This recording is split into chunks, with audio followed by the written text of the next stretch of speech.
Your district has typically been skewed heavily Democrat. Usually, well, in your primary election, it appeared it was split 65-35 between the two Democrat candidates and the Republican candidate. And I know that in prior years, it's been even more than that. It's been closer to 80-20. Yes.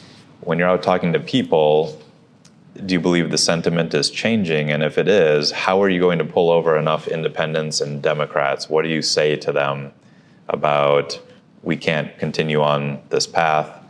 How do you pull them over to your side in order to change the direction that the state is going? The saying of, are you better off now than you were 4 years ago? Most people I'm finding out, even Democrats, are saying, no, I'm not, because I can't afford to do this, this, and this, which I used to be able to do before. California has been a trifecta for 12 years, 13 years now. So every part of the government in the state of California is all Democrats. Even the Democrats have reached a point to where I'm finding more and more individuals who are, they're not going to become Republicans, but they're going to vote differently because they also don't like the cost of living here. And a lot of people don't want to leave. I don't want to leave here. I mean, I like where I live. It hasn't been a huge struggle because, and I have had people who just simply said to me, I'm a Democrat, I'm stuck in here, I have blinders on, no matter what goes on, I'm going to vote for Harris and Walsh. Mm. But it is changing. With my, with the opponent that I have,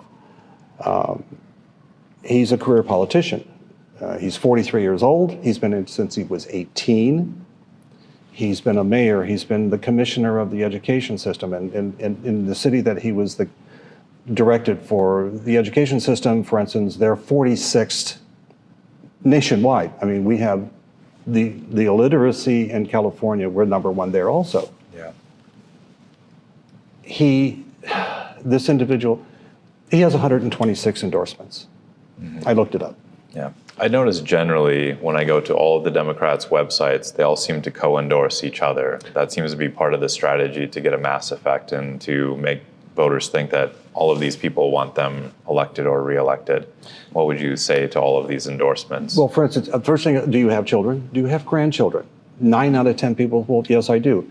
Are you aware of the fact that this individual, the Democrat that you want to vote for, his endorsements are the people, number one, who the author of AB 1955 endorsed this individual? Are you aware that the sponsors endorse this people?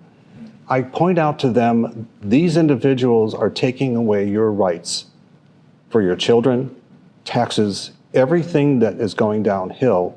They have been in control this whole time. Who are you going to blame? There's a strong case to be made since California has been controlled by a Democrat supermajority since around 2014, 15. Yeah, I mean, it's been quite some time after Schwarzenegger came in, and whatever that was, 2012. 04, way back. Yeah, way back then. So we've been into this for a very, very long time. And then, we look at the fact that as far as economically here in California, 2017 comes along, Brown turns around and says, okay, we're a sanctuary state. That's a big thing for me. I want to end the sanctuary status of the state of California. Yeah. We can't afford it. There was no vote on it. If you're going to turn a state into a sanctuary state, you leave that up to the voters. I'm a huge believer in explain it to the people. This is the pros, this is the cons. You're the voter. You decide we go this way or we go that way. So that's basically what I try to explain to everyone. This is up to you. Do you want to continue down this road that you progressively see going downhill, or do you want to try to turn this around where we can gradually, and it's not going to happen overnight, where we can gradually start coming back to where we have a viability. California imports everything. We were an exporter. We import $550 billion a year. Mm-hmm. We were an exporter of oil, crude oil and so on, coming in. We now bring in 73% of all of our oil comes from outside. And it's all about, well, you know, it's bad for the environment because the pumps are going up and down. I've even had people tell me, well, they're ugly. Yeah. Okay, they're ugly, so we'll paint stars and stripes on them. Yeah.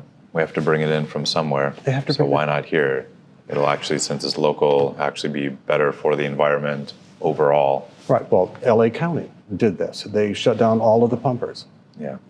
And that was a vote by LA County Board to shut them all down. I appreciate your time here this afternoon. I also appreciate that you have spent all of the time going through all of these bills coming out of Sacramento line by line and trying to elucidate your positions on them so that voters know not only what they're doing, but where you stand on them. And it's clear that you disagree with much of the legislation that is coming out of Sacramento. I do. And you would offer a clear alternate choice to the voters in your district. Yeah, I leave it to the voters. Okay. Thank you. I appreciate your time. Thank you. God Thank bless. you. I appreciate it.